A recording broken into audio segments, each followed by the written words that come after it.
People were involved in the decisions about things that concern them. That is what participatory is, and that is what participatory GIS is about. This presentation is mainly about participatory GIS and whether it is viable as a tool in determining whether it is the missing cogwheel in development planning. And it was developed together with Dr. Anthony and Dr. Moore.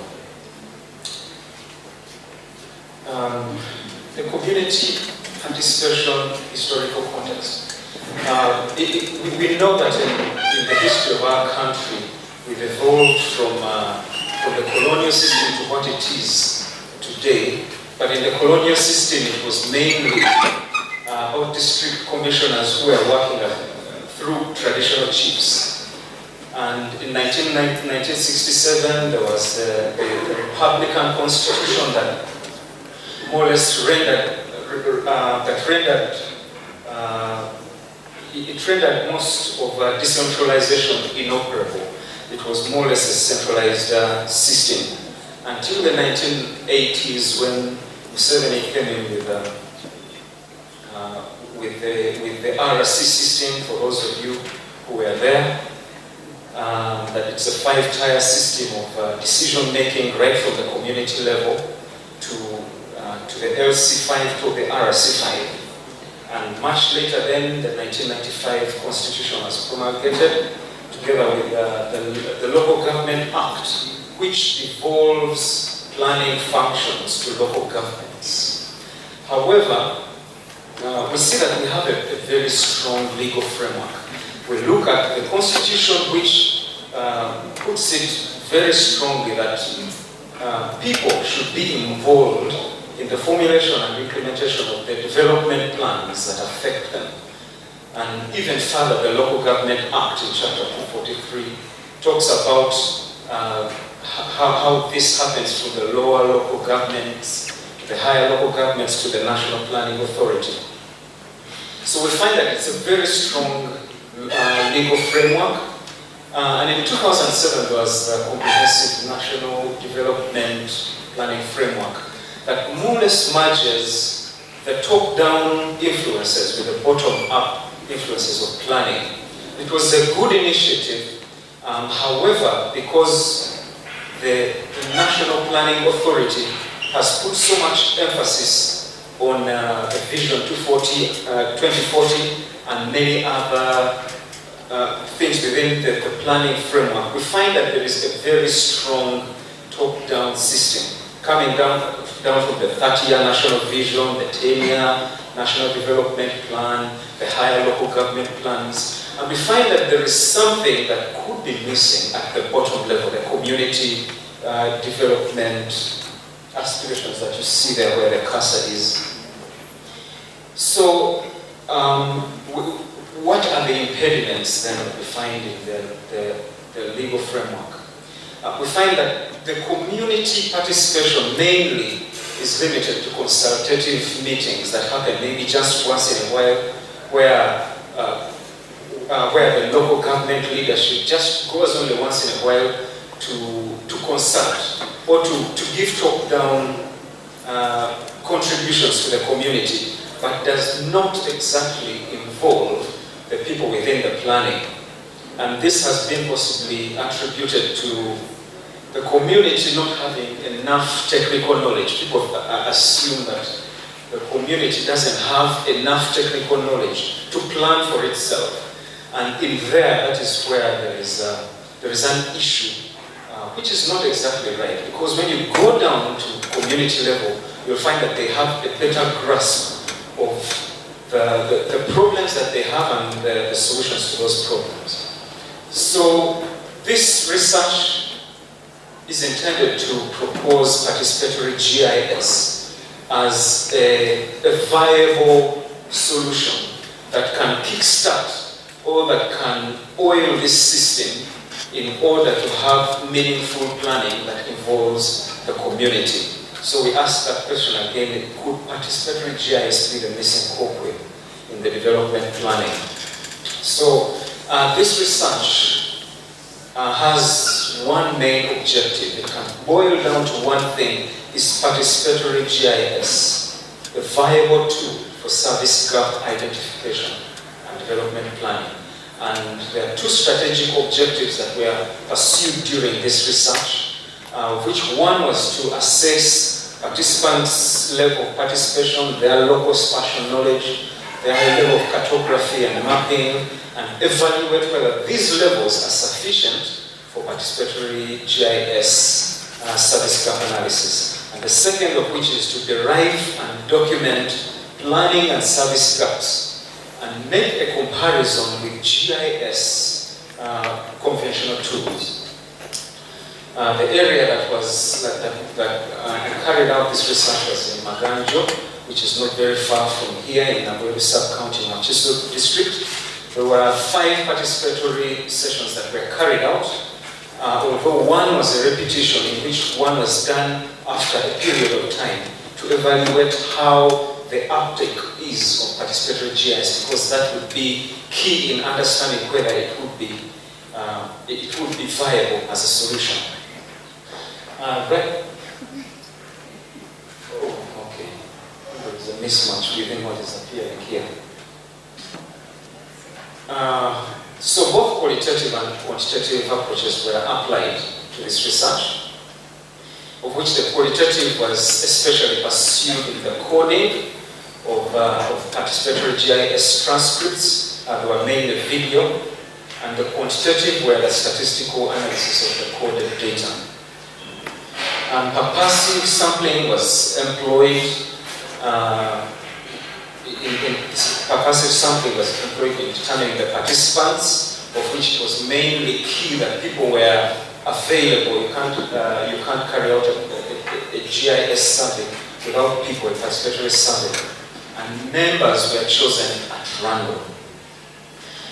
My methodological design, it looks quite cluttered, but it's actually a matrix of the gray columns you see and the gray rows, of which one of them, participants were not given a base map in carrying out the participatory GIS session.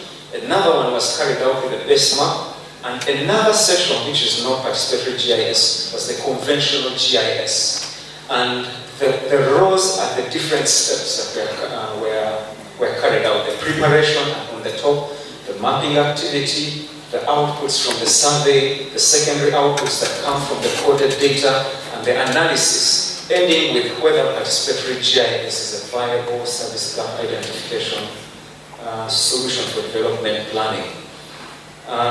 So as you can see, there were 4 participatory GIS maps that were created by the community, of which all of them were made into a multimedia database that was done using transcribing tools in order to help me analyze the data better, and also comparing the results that we get from the participatory GIS sessions with the solutions that we get from conventional GIS tools. So the results, maybe I should just let you know that for the participatory GIS sessions, they were asked to draw a map of the area in which they live or in which they work, and show on those areas the service gaps that are within the areas, and also to geocode where the solutions would be. For example, if there is a dangerous place where the people have been attacked with iron bars or hammers, they can put it on the map, and then they can suggest a solution to that, and whether it can actually be put on a map. So this first session was carried out on a border stage, and there were many border cyclists who were there, and it covered that acreage that you see. The first graph, as you see, is it shows those members that were there at the beginning of a session, and also captures those that were drawn to the process as a result of what was being done. You can see that in the first episode of that first session, it started with 6 members, but by the end of that session, we were already 8. And we can see that this developed from the beginning of the session until the very end, that people were coming more and being more involved in the participation. So the table below shows the problems that were identified within the area, and this here is the map. It's not very clear, but it shows how people drew the roads and all the features that are within the roads in a participatory manner, and as well as showing exactly where these areas, where problem areas are. The second session more or less has a similar format, but although it had very few people compared to that, it was carried out near a shop. And as you can see from this table that shows the contributions of participants, you realize that there is one who I called Gray there, who dominated the process. The reason why I did this with the different sessions and the session composition is that it gives you a better understanding of the different scenarios that you can face in a participatory session. So you find that in some areas, as a result of the people participating, one person may dominate the session, or others are also involved. Session 3 also had a similar layout. I will also go straight to session 4 because we don't have time.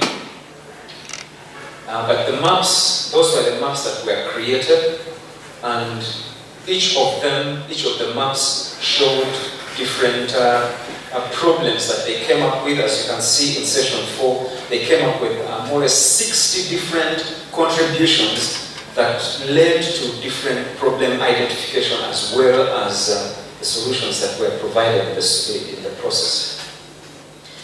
Also, this one more or less stands out, especially when you look at the number of people that were growing within the sessions. Session 5 is unique because it was carried out at the place where session 1 was carried out. And as you can see, it was done with a base map. And this map on the right was overlaid over satellite photography from Google. And so this is more or less traced over.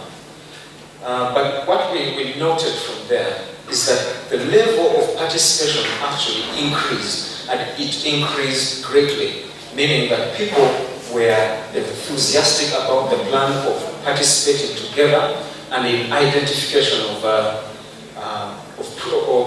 service gaps in the community. We actually see that there is a growth in the number of problems, in the number of service gaps identified, and the level of participation as well grew. Then the GIS service gap analysis.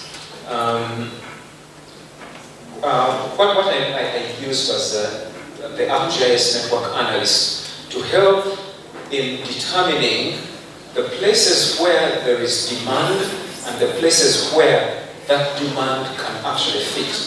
What that means is that, for example, if I were to design that there will be a police station that is addressing crime areas, that police station would be equidistantly placed to those problem areas, and it would be able to give an objective solution to that.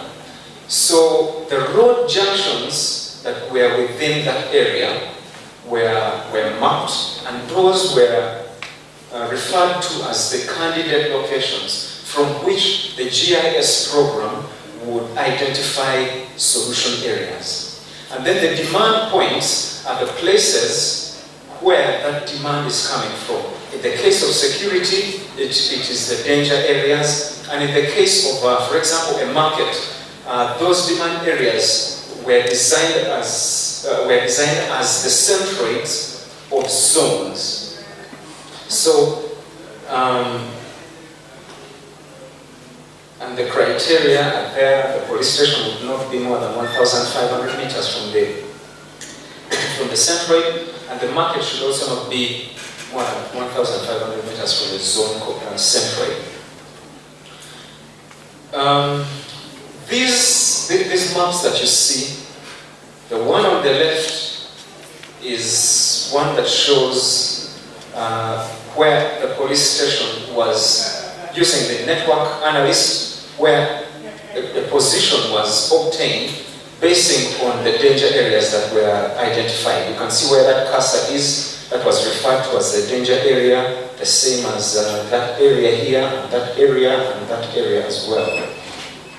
And so this area with that symbol that you see with a star at the is the one that was chosen as a candidate point depending on the criteria that we placed in the program.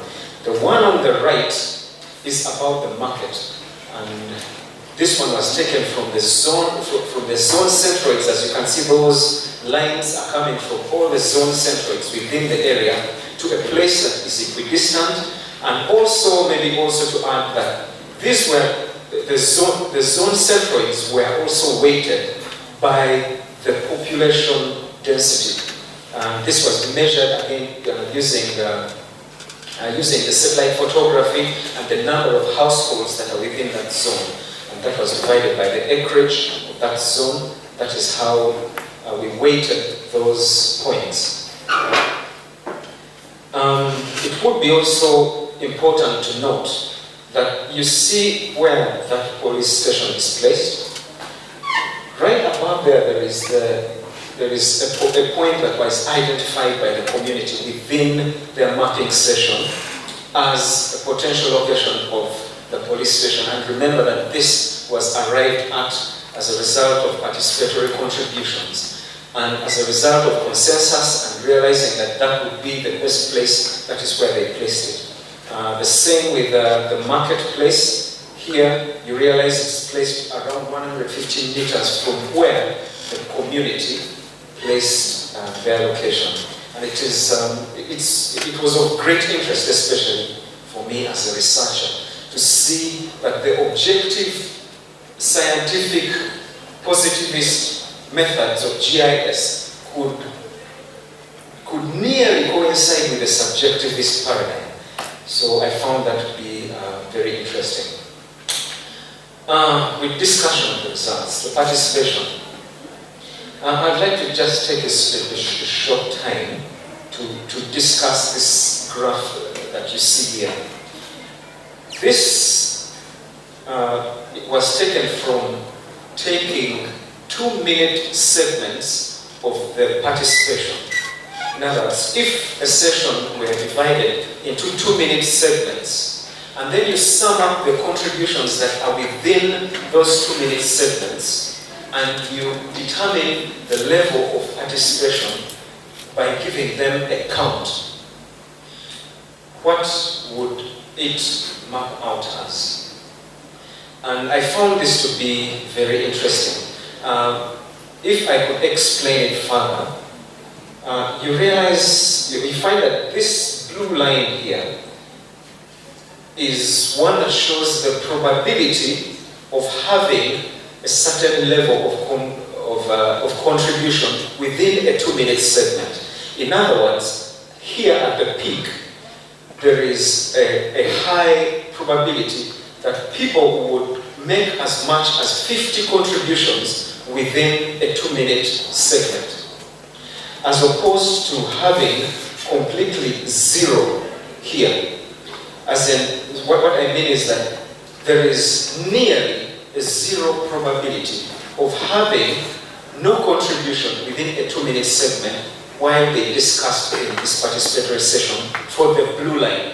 And now this blue line, as I said, is session 5, and it was the one that was done a second time. Comparing it with the other ones that were done before, that is session 2, 3, and 4, you find that they cut the y-axis at a certain level, which means that there is a certain level of probability that within a 2-minute segment, there shall be no meaningful contribution. That is for a normal participatory session that is being done for the first time. But you realize that it becomes better as soon as you do another participatory session within the same area. That is significant, as I will explain later. Session 2, as you see, cuts the y-axis at a much higher place, which means that there was a very high probability for this session to have no meaningful contribution in a 2-minute session. That was because, like I highlighted in session 2, that this was where one person dominated the process because there were very few people that were participating in the participatory session. And so you find that usually you will get a mean of around 30 contributions for every participatory session that you're having for the very first time. And it's amazing that these are in all different locations, but they have very similar characteristics. I think that is more or less what I was explaining here.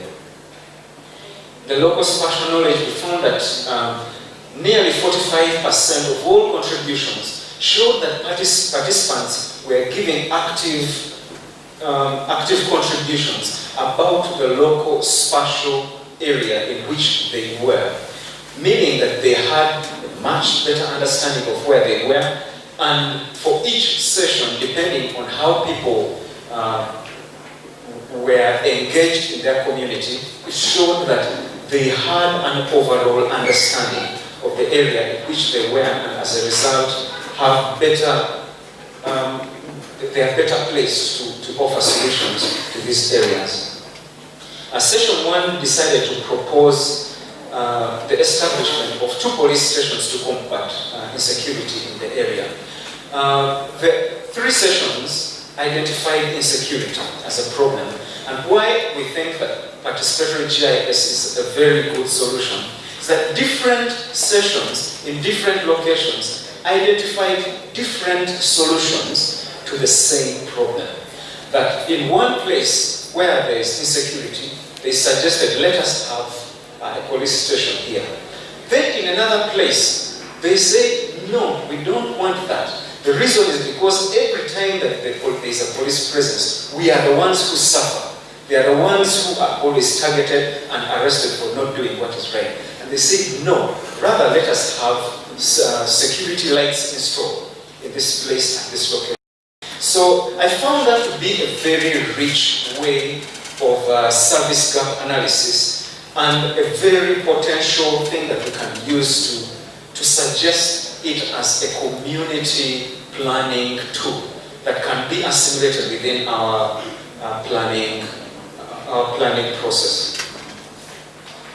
About mapping and cartography, I found that there was a lot of concern, even as members were drawing the maps, about angles and about scale.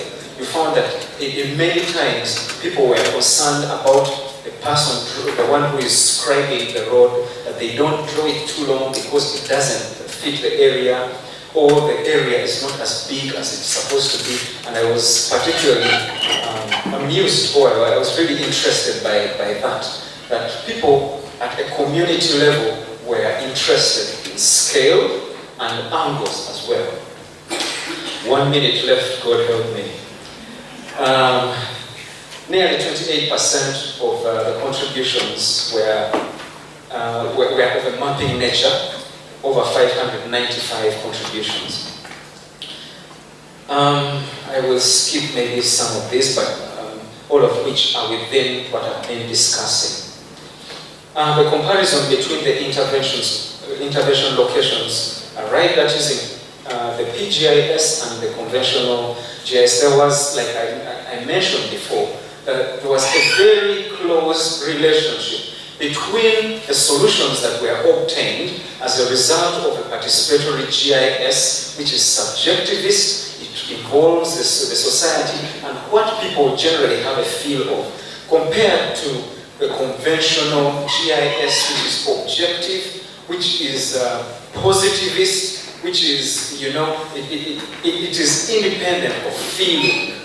But there was a close relationship, meaning that even in a subjectivist paradigm, people are able, if they are participating, and there are a number of them, they are able to come up with equitable access of solutions. The conclusion. We found that numbers are key, as we saw in session 2. The fewer the numbers, the less the meaningful level of participation, and also the less you would be able to come up with meaningful solutions to problems. And yet other places where the numbers continue to grow and there was less domination by a single person, sessions like that had a very good outlook, of which brought out a very good participatory GIS session. The level of education, we realized that when there's disparity in the education level of a session,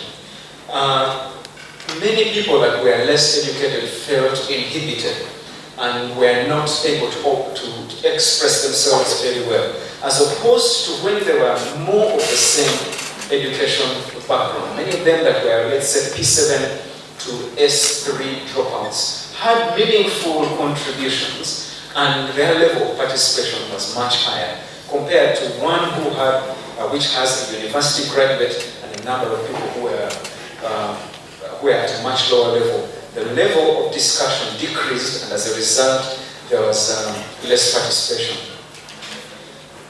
Gender also, that was one issue that was noted, that women naturally, during my research, they feared to get into these participatory discussions and instead opted to have other people instead to contribute on their behalf. They didn't want to be engaged, and we thought that this non-participation of ladies especially for this small survey presented a threat to the viability of participatory GIS, because we think that it should be, for us to have equitable access and discussion on community issues, it would be good to have a good representation. Also homogeneity versus heterogeneity of the sessions. We found that those that were homogeneous, those that, for example, were only borders and they worked together, all lived in the same area, had a better meaningful discussion compared to heterogeneous places where it was taken, for example, at an eating place. People came from different places and the discussion was held. Found that in a homogeneous session, there was a much better level of participation, and as a result, better results. Another one, carrying out more sessions, as we have seen, had a very positive impact, and that the carrying out of a participatory GIS session increased the likelihood that participation would even be much more compared to what it was before. Here we saw that 62%, there was a 62% jump of contributions compared to what it was before. Location is also key, where you decide to carry out a session. It was always done in an open session, and that was key. We also found that there was a minimum level of cartographic knowledge that was present, even amongst those that were less educated, that mentions of words like symbol, scale, north, key, legend were always in more or less in every session, independent of their education capacity. And maybe if we could make a case for UPE, I think it would have made a big difference. A threat to participatory GIS, we found that the sessions did not address many of the vulnerable groups. That many of the solutions did not engage, did not show solutions, for example, for the elderly or the disabled or other vulnerable groups of children under 5. And that could maybe be a hindrance or a threat to the viability of participatory GIS. But on the whole, we can say that participatory GIS can be a viable solution for community planning and something that can be integrated within the development planning process. Thank you very much. Thank you very much, Anjo. I want to acknowledge that though I'm hungry, this is one of the best presentations of this conference. I want to know if participatory GIS can be implemented online. Then number two, I would like to know if, how can you validate a participatory GIS? Thank you. Representation. My name is Sabrina. Participatory GIS is, as some may know, there's an issue of bias. I'm wondering, in your study, you could have inherited hinted at it, but which measures would you recommend or did you employ to address the issue of bias? That is the willingness of the people to be really truthful and give accurate data. How can that be contained in participatory GIS? I was just wondering how you deal with standards when it comes to participatory GIS, and who does the data capture, and whether before resorting to participatory GIS you considered other methods gathering information. GIS and Mr. Chizito, the online participation. Yes, there's actually online participation. However, there have been concerns, especially in the participatory GIS realm, about its effectiveness and how and whether it would take out a certain demographic of people. For example, OpenGIS is an online participatory GIS session where people are involved in making maps, although this is usually with a base map, as you know.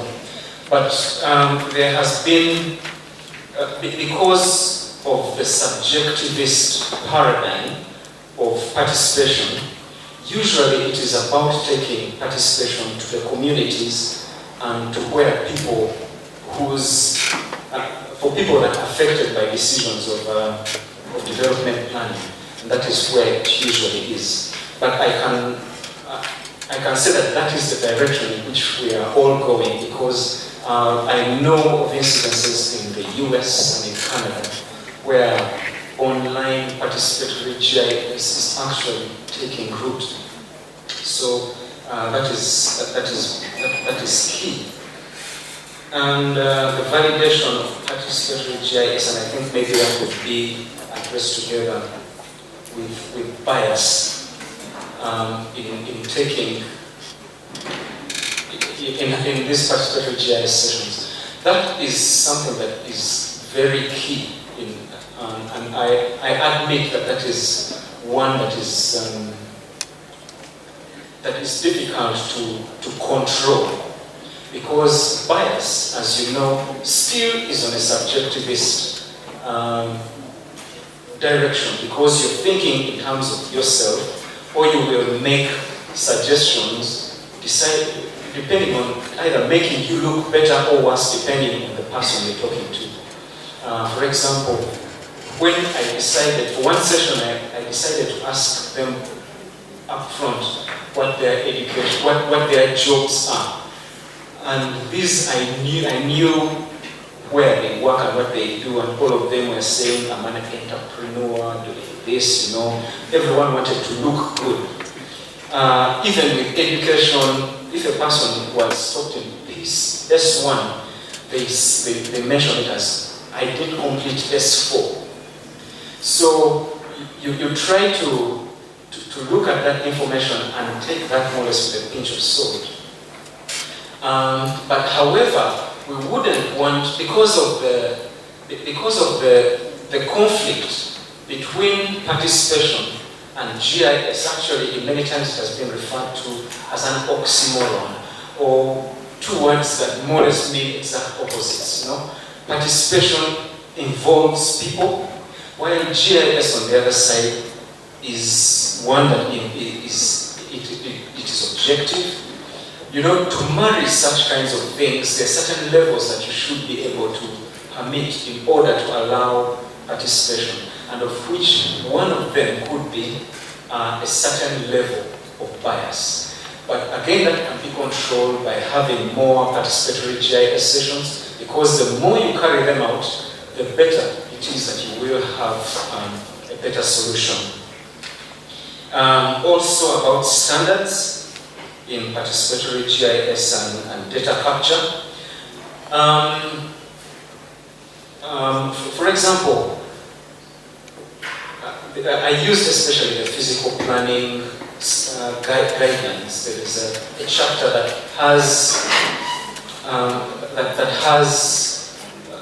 for example, the different things you're supposed to adhere to when you're, let's say, building a market or a school or any of these things. There are standards there. However, these cannot be limited to a participatory session, because that would limit their level of participation.